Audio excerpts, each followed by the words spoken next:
welcome back. Still on the program, the Hamilton, where we have Dr. Faozat Aragbaye, medical practitioner, as our guest for the day. And so far, we've been having a nice time with her on the show. And so we move on to the other questions we have for you now. When you started as a medical practitioner in the country, what can you really say? I want you to compare what it used to be then and what we now have now in the medical profession presently in the country. Has there been a shift, or has it been that people, the medical practitioners, have been able to maintain the ethics of the profession the way it used to be then as at now? Well, if we compare what Nigeria is now, and as at the time I came back from my training, there's a lot of differences. And the differences is because the discipline in the country has actually come down. Nobody is checking anybody. And because of that, there's no commitment even at the place of work. Not only amongst the doctors alone, even generally. Even if you get to the ministry, you see that some people don't even know what to do. So because of this, I think what I can comment on is that we have younger doctors. As at the time I was in the hospital, we were able to really impart knowledge on those ones. But now, younger doctors are left on their own. Nobody is ready to, just few of the doctors, I would not like to generalize. Some are still committed, while we have some who are not committed. But I think it reflects on the situation in the country generally. Okay. And I learned that you are now retired. And so how has it been life after retirement? Well, before I retired, I had some other plans. Although I manage a small clinic, which I still continue to manage, but I now am registered in non-governmental organization, which is Health Solutions and Gender Violence Center. Although I've just commenced operations, but I wish that in another 6 months, I should be able to start so many things. But what would be your target audience? The people that you really want to center on?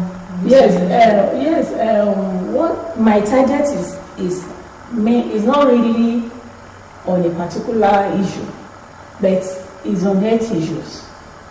And what genders? For all gender, for both genders. And for your information, although it may not be part of my business, but I still have that one as supporting children back to school. I still have it as part of my mission. And then presently, I've supported about 5 girls back to school in secondary school and about 3 boys back to school. I just paid their school fees to be back to school. So, and I just look at it that there are so many ways. That's why I said the NGO is not going to be basically on health issues, but I want to concentrate on research like family planning, getting statistics on family planning from the hospitals, getting statistics on mortality rates, getting statistics on hospitalizations, outcomes of diseases. Those are the things that I'm going to concentrate on. Then I'll also concentrate on creating awareness to the public on some health issues like cancer of the cervix. I want to take some interest in that. Screening, so that if we have people who were thinking of assisting, we can send them to wherever they can get cured. All right, thank you very much, ma'am. Based on what you said earlier, that there has been a shift in the ethics of the profession from what it used to be and what we have in the society now, what are the necessary measures you think medical practitioners can take, and the body in charge can take, and even the government, what are the necessary measures you think can be put in place? Because when we talk about medicine, we talk about people's lives, and even the whole society might be at stake if things don't go the way they want to. So what are the necessary measures you think can be put in place? Well, I think first of all, those people who are in the profession should first of all look inwards and see if they can actually have a change.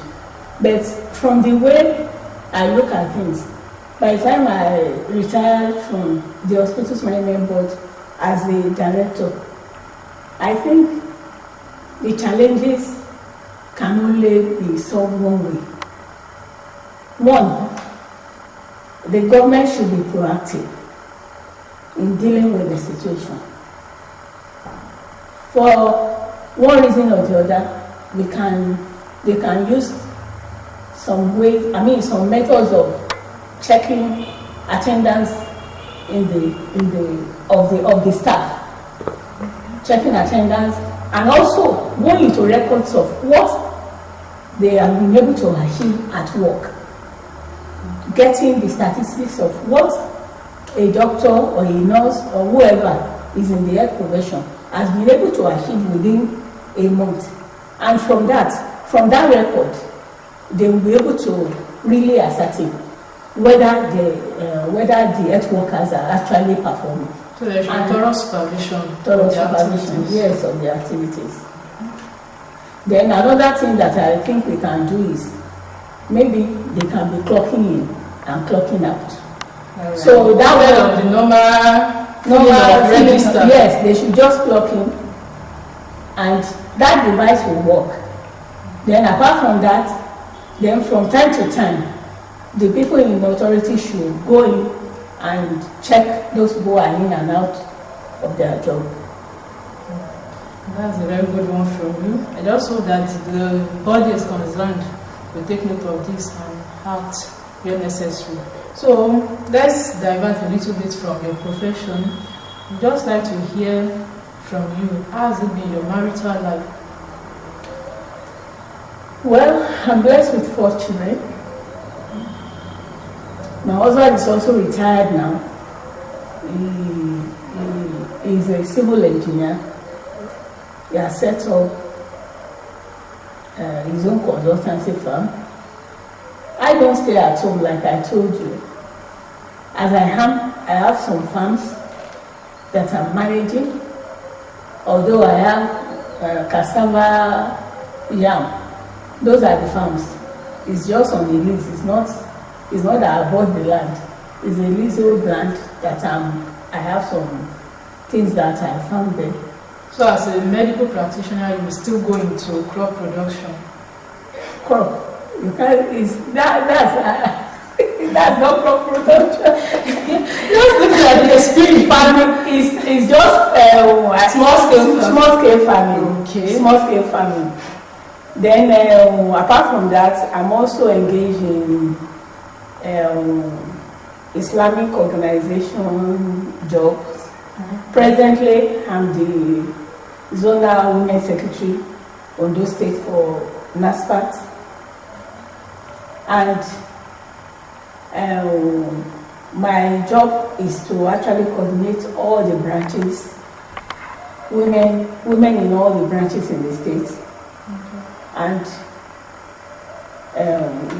in April, we are going to have biennial conference in Ore. So those things are actually keeping me busy.